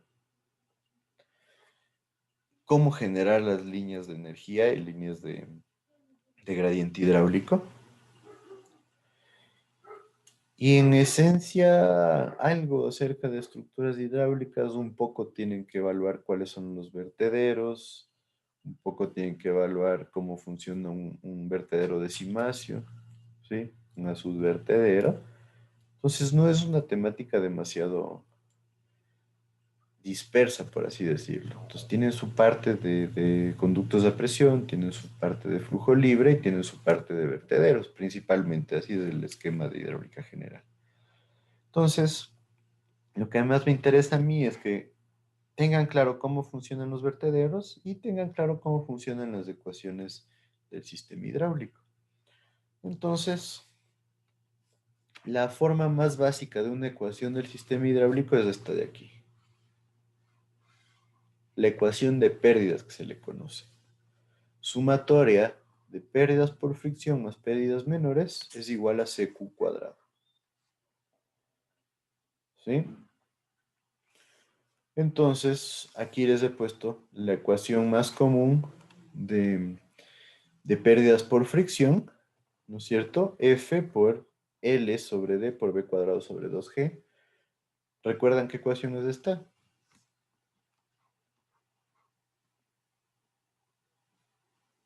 ¿Qué me De dicen? Darcy, me parece, profe.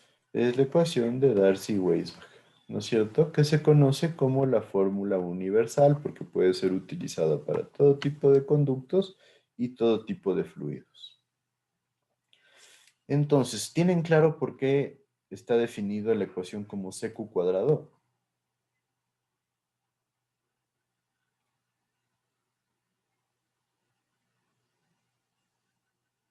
¿Qué me dice?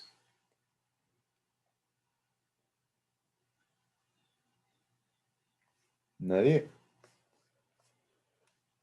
Porque normalmente todos los componentes de las ecuaciones de pérdidas están en función de una constante, ¿sí? Y del caudal, ¿sí? Se les pone como CQ cuadrado porque la mayoría trabaja en función del caudal al cuadrado. Pero en el caso de Hassen-Williams sería C por caudal a la 1.8519. Recuerden que para Hassen-Williams este es el coeficiente, más CQ cuadrado. ¿Por qué? Porque las pérdidas menores, ¿recuerdan cómo se sacan?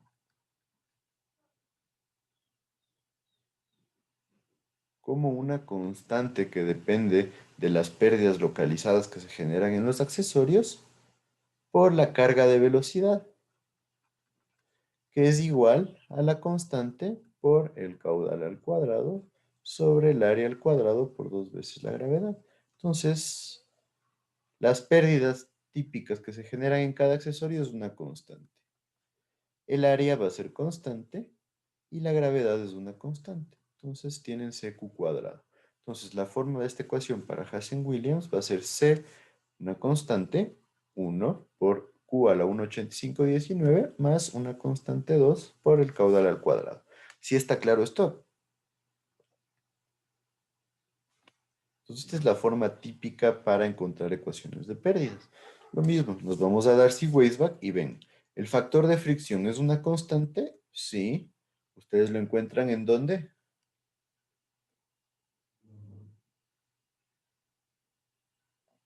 En el abaco de Moody. En el ábaco o el diagrama de Moody, o también utilizando la ecuación de Colebrook-White, que es una ecuación bastante complicada, ¿no es cierto?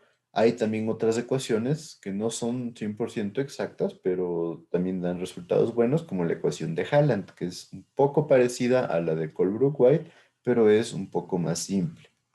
La longitud es una constante, el diámetro es una constante, y la carga de velocidad es igual al caudal al cuadrado sobre área cuadrado y acá abajo tenemos 2 veces la gravedad.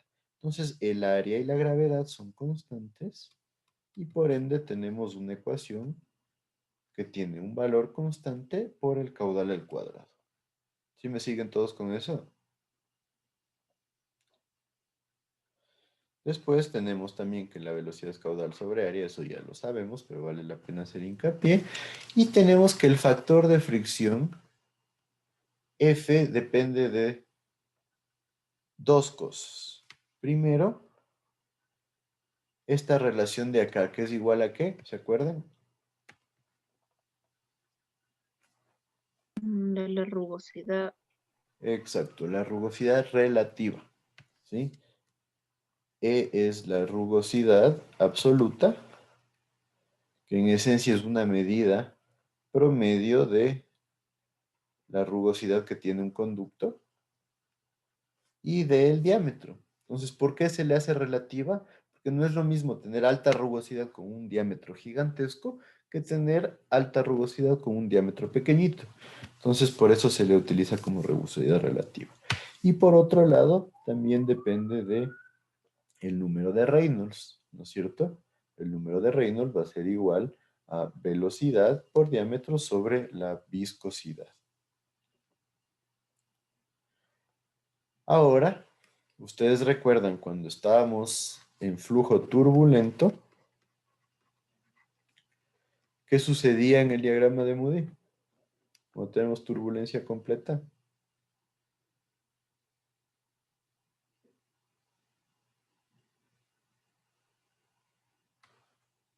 ¿Nadie? Creo que por aquí tengo un diagrama de Moody. Acá está. ¿Qué pasa en la zona turbulenta en el diagrama de Moody? Que es toda esta zona de acá, ¿no? Eso también debería haber sido parte de hidráulica general.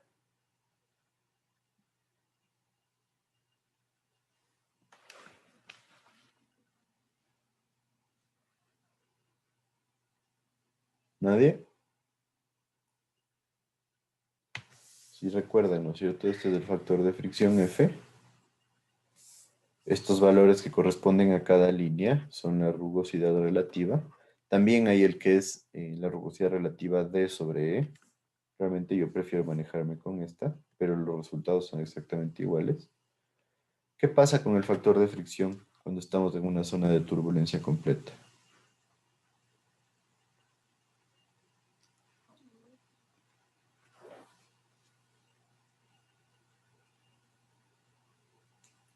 ¿Mm? Aumenta bastante. Y realmente no. Aquí el ejemplo. Vámonos a una rugosidad relativa de 0.05. Estamos aquí para un número de Reynolds de 2 por 10 a la... Este de aquí sería 2 por 10 a la quinta. ¿Qué pasa si me voy a un número de Reynolds mucho más alto? Este de acá, que es 5 por 10 a la séptima. ¿Qué pasa con el factor de fricción? Disminuye. Es este de acá. ¿Disminuye realmente? No. O sea, que casi se quedan constantes. Se queda prácticamente constante, ¿no es cierto?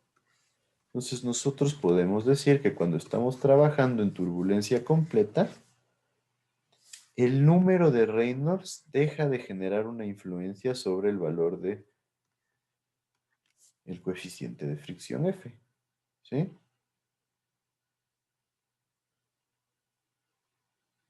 Entonces, el factor de fricción F se vuelve dependiente de la rugosidad relativa. ¿Sí está claro?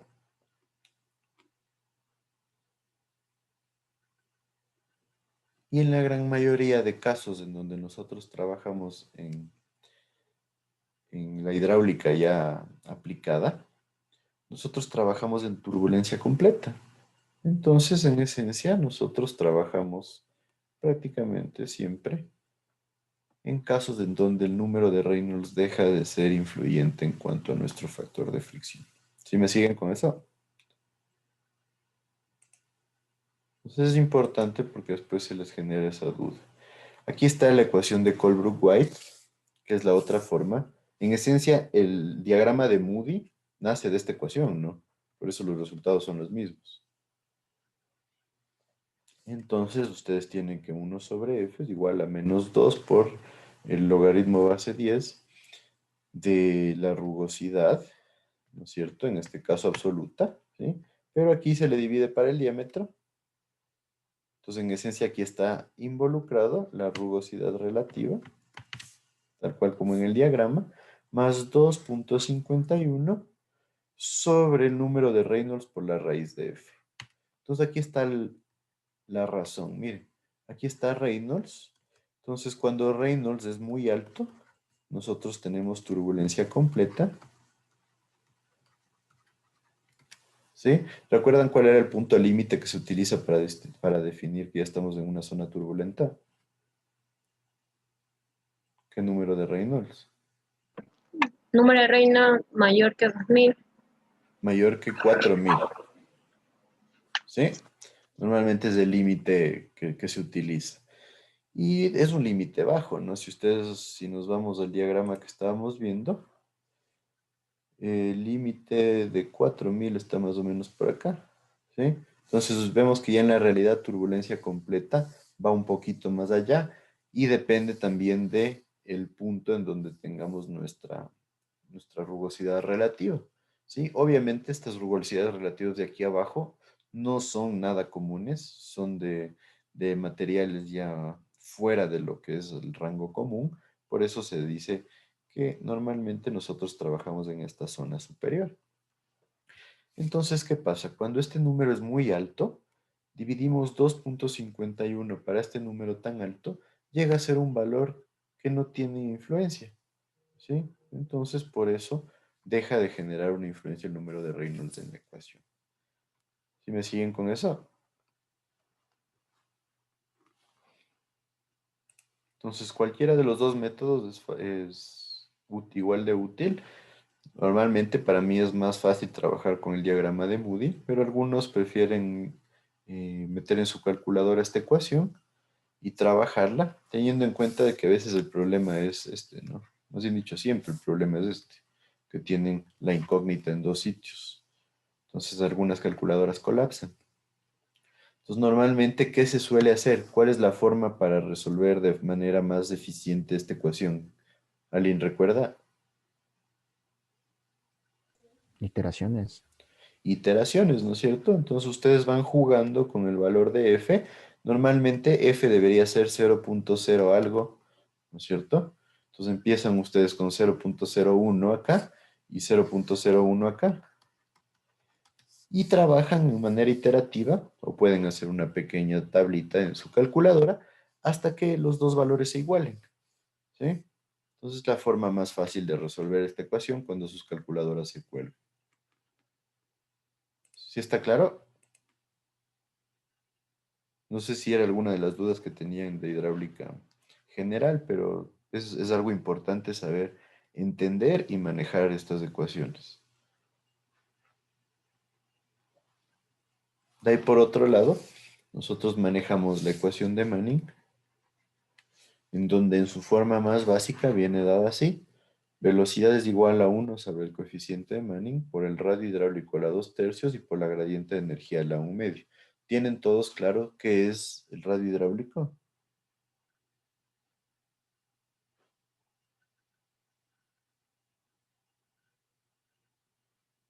¿Sí o no? Es el perímetro sobre el área. Al revés, es el área sobre el perímetro, ¿sí? Normalmente hablamos de área mojada sobre perímetro mojado, ¿sí? Y la forma más fácil de acordarse es que es un radio. Entonces, como es un radio, tiene que tener unidades de longitud, normalmente en metros. Entonces, tiene que ser área sobre perímetro, porque si no, las unidades serían 1 sobre unidad de longitud. Es la forma más fácil de acordarse. Entonces, es una forma de relacionar cuánta área está ocupando el flujo con el perímetro que tiene contacto con el agua, ¿sí? Entonces, normalmente es importante diferenciar esto en flujo libre, porque cuando hablamos de flujo a presión, toda la sección transversal está ocupada. Entonces, el área es la total y el perímetro es del perímetro total. Y nuestra gradiente de energía no es más que la relación entre las pérdidas por fricción que se generan sobre la longitud, ¿sí? Y en canales en flujo libre es la pendiente que tiene longitudinalmente nuestro canal. Normalmente encuentran esta ecuación en función del caudal, como está aquí. Es lo mismo, pero en función del caudal. Y esta es la otra forma importante de esta ecuación. ¿Por qué? Porque nosotros vamos a buscar sacar pérdidas, ¿sí? Lo que nos interesan son las pérdidas, no la velocidad, la mayoría de veces. Entonces, muchas veces los estudiantes pierden un montón de tiempo tratando de llegar de esta ecuación a esta de acá. Es preferible que la tengan a la mano. Cuando hablamos de pérdidas por fricción, tenemos que va a ser igual a la longitud por el coeficiente de Manning al cuadrado, por el caudal al cuadrado, sobre el área a los 10 tercios y el perímetro a la 4 tercios. Esta forma, yo diría, es bastante útil para utilizar esta ecuación. Y por otro lado tenemos la fórmula de Hazen-Williams, que en su forma más básica es un poco similar a la de acá, 0,85 por el coeficiente de Hazen-Williams, ¿sí? El coeficiente es constante, entonces es una parte constante, por el radio hidráulico nuevamente, a la 0,63, aquí de lo que tenemos 0,66 cambia a 0,63, y por la gradiente de energía a la 0,54 lo mismo, de 0,50 a 0,54. Entonces vemos cómo estas ecuaciones son bastante similares en su composición. Lo mismo, sabemos que es el radio hidráulico y sabemos que es la gradiente de energía. Esta ecuación se le puede transformar y termina siendo igual a esta de acá. La longitud por el caudal a la 1,8519, por eso les decía, ¿no es cierto? Cuando ustedes sacan pérdidas en Hazen-Williams es C por caudal a la 1,8519 sobre 0,85 por Hazen-Williams, la parte constante, por el área y por el área sobre perímetro a la 0,63. ¿Sí está claro esto? Sí, disculpe que le interrumpa, pero ahorita ya tenemos clases. Sí, bueno, ya se me ha acabado el tiempo. Pero bueno, ¿hasta ahí alguien alguna duda? Porfa, revisen las ecuaciones, como les digo, es una parte introductoria. Me preocupa un poco que me digan que no están claros con hidráulica general, porque en esencia esta es la parte principal de hidráulica general. Entonces, porfa, revísenle y con eso podemos conversar el día de mañana. Si no hay más dudas, ¿la persona que no estaba en lista llegó o no llegó?